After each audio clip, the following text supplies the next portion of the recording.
ওকে 999 থেকে জানানো হলো যে আপনার হ্যামটো কোম্পানির সামনে একটা অ্যাক্সিডেন্ট ঘটেছে, তাদের লোক পাঠান। পরে আমি কন্ট্রোল এবং ফকিরহাট থানার ফায়ারকে খবর দেওয়ার চেষ্টা করছি, ফায়ার সার্ভিসে খবর দেওয়ার চেষ্টা করছি। পরে আমাদের পুলিশ সেখানে যায়। আমরা যেটা ঘটনা দেখলাম আর কি, আমাদের তদন্তকারী অফিসার যারা গেছিলো, আমিও এক পাখা গিয়েছিলাম, সব দেখলাম যে একটা অজ্ঞাত পিকআপটাকে এখনো পর্যন্ত করতে পারে। একটা ইজি বাইককে চাপা দিয়েছে, ইজি বাইকে 5 জন যাত্রী ছিল, 5 জন যাত্রী 2 জন যাত্রী ঘটনাস্থলে মারা গেছে।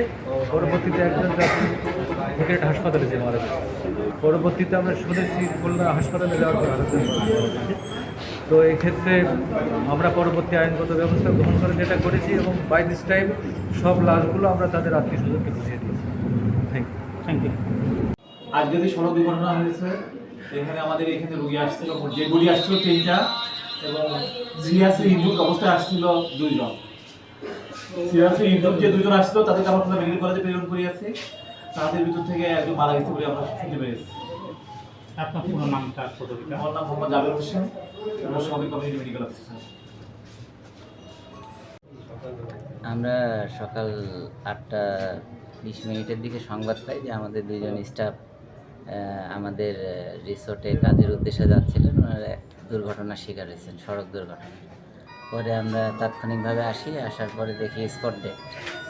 পরে আমরা ফকিরহাট 250 বেডে নিই এবং ওখান থেকে ক্লিয়ারেন্স নিয়ে কাটাখালী থানা থেকে, রোড অ্যান্ড হাইওয়ে থানা থেকে ক্লিয়ারেন্স নিয়ে এখন আমরা লাশগুলোকে আমাদের প্রক্রিয়া শেষ করে আমরা এখন তাদের আত্মীয় স্বজনের কাছে নিয়ে যাচ্ছি বাসায়। ওনারা কি শ্রমিক ছিলেন আপনাদের? জি, ওনারা 2 জনই রাজমিস্ত্রি, হেডমিস্ত্রি ছিলেন। নাম কি হবে? একজনের নাম হলেন মাসুম আর একজনের নাম হচ্ছে শওকত সাহেব। বয়স হবে কেমন ওনাদের? মাসুমের বয়স হলো 33-34 আর শওকত সাহেবের বয়স 40-41 বছর। বাড়ি কোথায় হবে?